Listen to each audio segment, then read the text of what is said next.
Hi, I'm Roger Wong, and I am here to talk about Figma Make. It is actually a beta product and was introduced by Figma at their Config conference about 3 weeks ago. I finally got access to it last week and spent a couple of days playing around with it, recording some videos, and I wanted to tell you all about it. Okay, the first thing to note is that Figma Make is very similar to all the other AI prompt to code tools that are out there. You'll see that there is a chat window on the left where your chat history is, and then basically a canvas and the code on the right. So, those are probably table stakes at this point for all of these prompt to code tools like Lovable and V0. And of course, Figma will have its own spin on it, right? So, and that's really actually down here-ish on their landing page. I think they talk a lot about in their deep dive from Config this idea of 0 to 1 and 1 to 1. 0 to 1 meaning like you can start from scratch, right? Like you can start here and then like prompt anything pretty much. But then 1 to 1, the way they were talking about it is that, you can basically paste in your existing designs from Figma and then turn them into working prototypes, right? So the workflow is you start in Figma design and then copy the frame that you want to make real and then paste it into here. And then from there, you can do a couple of things after it's generated its version of it in code. You can select things, elements in the actual preview canvas, and then basically modify only that using the prompt. Or you can also click on the thing and you've got some small modifications that you can do. Maybe like you can change the color. If it's some type that you selected, you can change the typeface or the font size. So that would be Figma's spin on it. So we'll see how it actually turns out. Let's go to the scorecard next. Let's take a look at the scorecard. So I gave Figma Make, at least the beta version, a total score of 58, and that's for a number of reasons. I think the overall quality of the generated output was pretty good. The UI was nice and clean, if a bit unstyled, and this is of course because the product uses ShadCN UI components, which are by nature unstyled. So you can go in there and fix it up the way that you would want and put your own spin as a designer on it, right? And then the UX was pretty much what I would expect. Maybe if they added a progress bar, that would have been a nice touch and it would have gotten a higher score or something. Overall, the generation was pretty fast. It clocked in at 3 minutes, which puts it near the top in terms of speed. And then the fine-grained editing, which, you would think that Figma would be great at, it kind of worked as promised. Like I was able to select things and prompt only those components or select elements on the canvas and manually change a few things. However, if I manually changed, let's say some of the font sizes, they didn't always stick. And they were sometimes overridden by the chat if I used it afterwards. Okay, just like last time, I will be playing back a video that I took and then just talking over that. I started to record this video as soon as I got access to it, so I didn't even go through anything, just because I wanted to record my first experience with it. And you'll see that, it kind of errored out after the very, very first prompt, and it did a couple of things. And, I don't think it even wrote any code. But it will be successful after I clicked try again.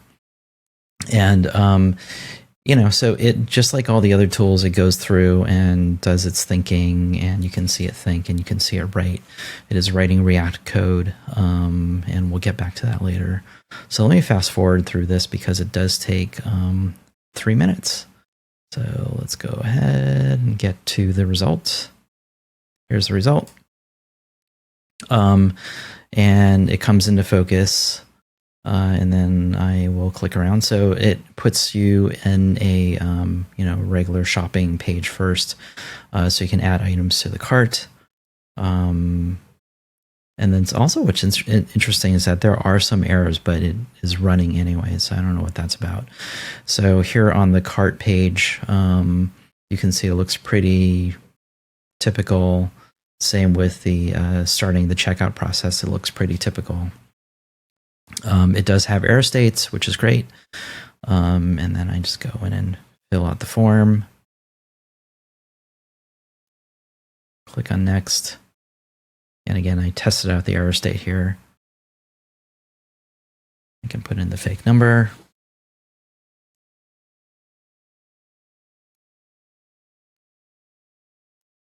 And then place order, and I have a confirmation page. So yeah, I think overall it did pretty well here. I think I said earlier in the video that I wish it had a progress bar. It actually does. I guess it does say 1, 2, and 3. So maybe I need to update my score because of that. No, I don't think I need to.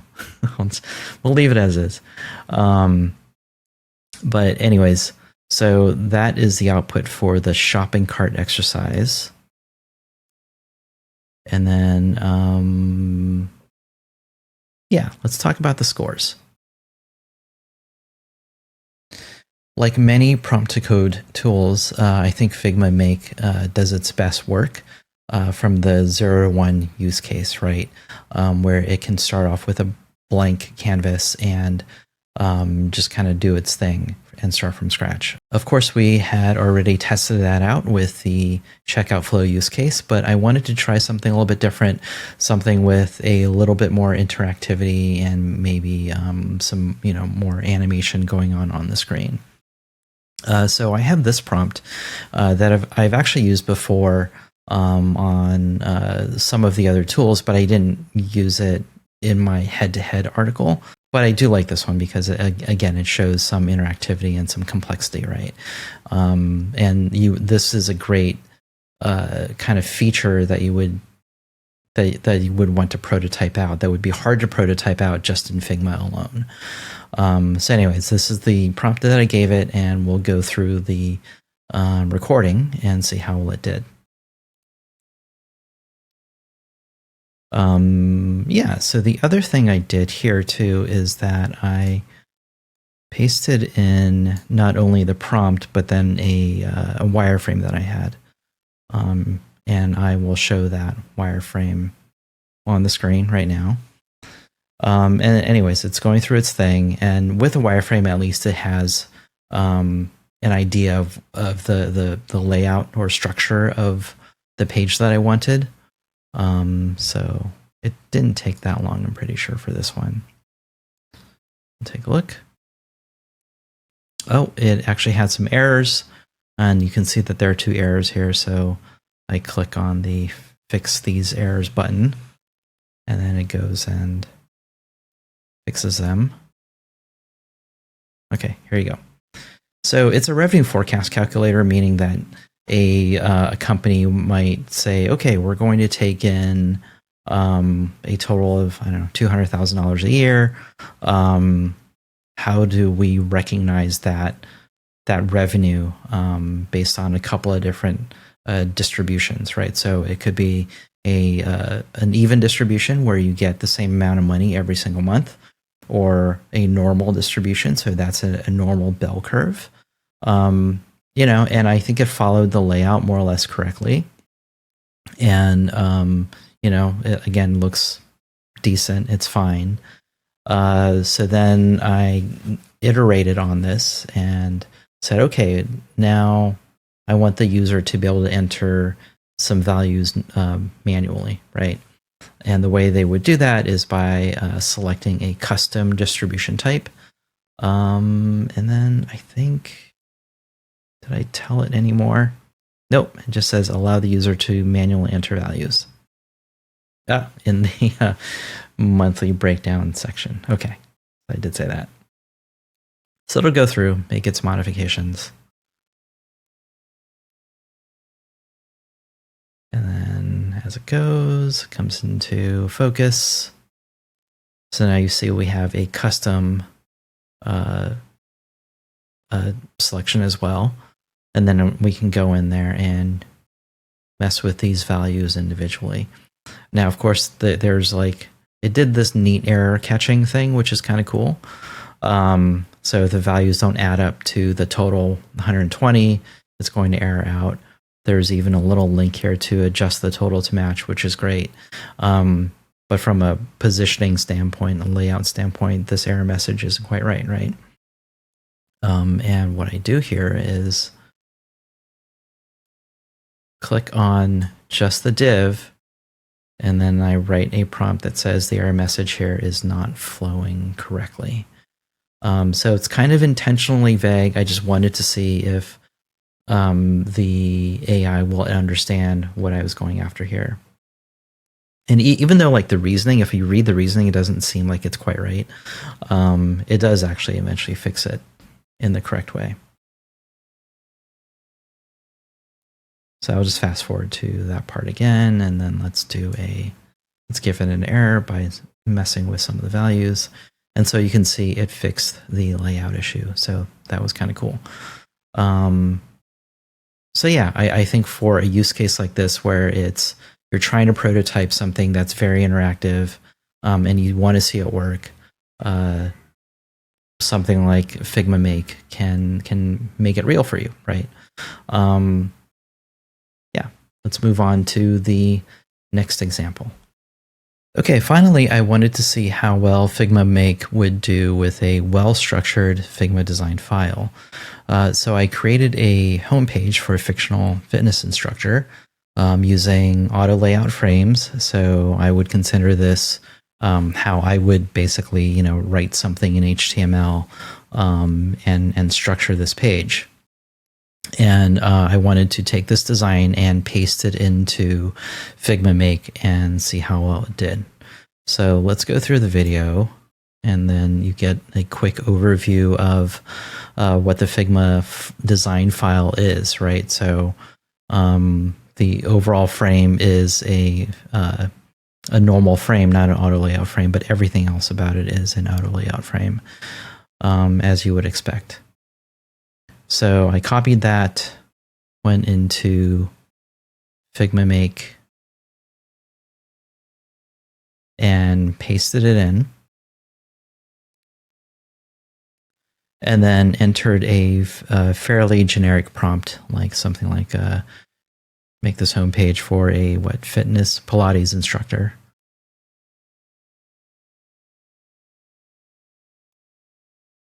Right, so then you can see actually in the reasoning is that it said, I'll create a professional homepage for a Pilates instructor based on the Figma design. And then it was able to basically break down the design and understand its structure using the Figma file. So per usual, it takes a couple minutes for this to go. And then as it comes up, ta-da, sort of. Like it, I'm going to pause the video here for a second. So it got the structure correct. I think the ratio of the hero image, and then the type is fine. It got the 2-column thing here, but it's missing the image on the left side, and the type size is all wrong, and it's not using the right type at all. It's not using the right font. It should be IBM Plex Serif, right? So I was a little bit bothered by that, of course. So let's see, what did I do? I think I just wanted to say, give it a general instruction, like, hey, follow the fonts in the original Figma design, right? So you'll see that the prompt that I'm entering says the fonts don't look right, match my Figma design. So here I'm hoping it goes back into the Figma design file, reads that I've chosen IBM Plex Serif, which it does. You can see it in the reasoning, and apply that into the design.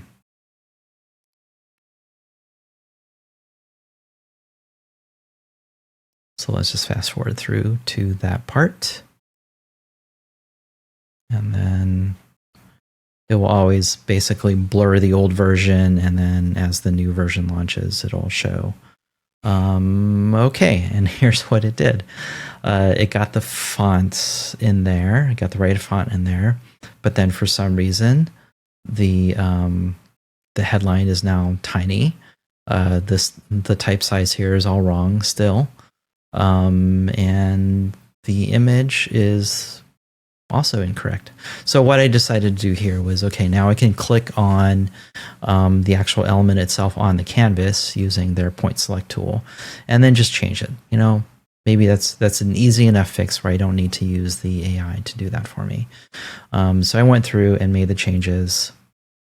I played with the sizing a little bit because I couldn't quite remember what I was using in the design file. So let me just fast forward through that. So you'll see that I basically touched up the type sizes for pretty much everything on the page, right? So even the navigation and the stuff in the buttons.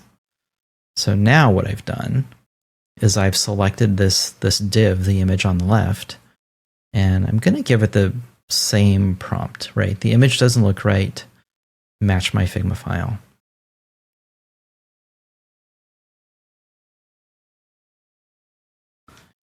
And let's just see what it does. So it's going through its reasoning. And then it's writing its code. I'll fast forward through this. Okay. So again, here's the blurry version. It's coming into focus. And it thinks it's done. and you'll notice that it basically reset all this stuff here. It overwrote what I had overridden manually for this text here, which is kind of disconcerting, right? Like, I guess it kept the headline and it kept the navigation, but it didn't fix what it was supposed to fix, and it reset a bunch of my corrected values, which I really didn't appreciate. So that is their supposed one-to-one use case that, in my opinion, doesn't quite work. I mean, it works about 70% of the way, and then the last 30 will take a while to correct. Okay, I have a couple other points to make. The first one is there's a question about what we can do with the results of the Figma Make chat, right? So if you think about the other tools that are out there, like, again, V0, Lovable, we've mentioned them before. As soon as you prompt something to life and it turns into code, you're able to do something with that. You're able to either, in V0's case, you can publish it, or you can download it and host it on Vercel. Same thing with Lovable. You can download the code and then host it on your own server, or you can bring it into your own programming environment like Cursor, and then iterate on that, right? But with Figma Make, it's actually it's not clear what the where you go after you make something. You can't bring it back into Figma Design, nor can you bring it into Figma Sites to make additional tweaks. You can only work in the Figma Make environment. Of course, you can publish it, and then it's hosted on Figma's infrastructure, just like their sites are. But that's kind of about it. You can download the code. There is a download button, but it ends up being kind of useless. The code export, actually, there's no, if you're familiar with how React projects go, there's usually a package.json, which tells you, okay, in order for this React code to work, you have to install these dependencies, etc., right? So that file is missing, so you actually don't know what dependencies are needed, and then the React coder is actually in like not in the right folders and all that stuff. So it takes a little while to reverse engineer that. I actually tried using Cursor, but it would have taken forever, and I just wasn't into it, so I didn't do it. So in conclusion, This is a beta product, obviously. I think come config time, Figma basically had to debut Make in order to stay competitive, in order for them to stay ahead of Subframe, Lovable, V0, Replit, Bolt, all of those players that have basically come out in the last year or so and have been nipping on Figma's heels on the post design to developer handoff process, right? And I really do think that Figma had no choice but to debut something like this. Otherwise, they would have been overtaken by those other companies.